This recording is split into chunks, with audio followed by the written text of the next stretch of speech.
Let's finish up the loop here by making the rest of the post dynamic. Most of the functions I'm going to introduce here can be found on the template tags codex page. We're going to start from the top and work our way down. First up is the date. We're going to call a function called the_time. This function has one parameter which is optional, and that's the format. In the resources section of this lecture, I provide a link to WordPress's date format. As you can see, WordPress is pretty flexible with the time we can use.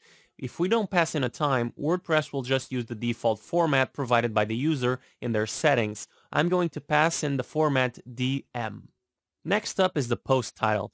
The function we use here is pretty straightforward. We're going to call the_title function. Keep in mind that these functions output the data for us, so we don't have to echo out anything. Of course, our readers won't be able to read our post if the links don't work. In our post, we have two places where users can click to read more. Let's replace these links by calling the function the_permalink. As you can already tell, we're just calling a bunch of functions that WordPress will take care of replacing. WordPress takes care of everything from pagination to querying the database to looping through everything. All we have to do is instruct it where we want to place the data. Alright, let's keep moving. Up next is the time posted. Can you guess which function we'll be using?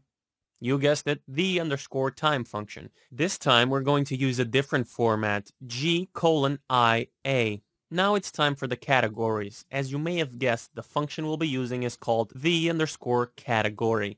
Despite its name, this function will display multiple categories. By default, if we have multiple categories, WordPress will use an unordered list, but we don't want that. So we can pass in a separator. Let's keep it simple by separating multiple categories by commas. This will also generate links to those categories for us. We're almost done. Now it's time to display the author along with a link to the author. We'll be using two functions called theAuthor and theAuthorLink. Let's use those functions now.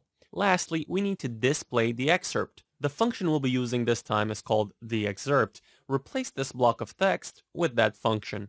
Let's refresh our page and see our dynamic posts. As expected, everything works. Well, almost perfectly. If we take a look at some of these posts, we see these square brackets with dots inside.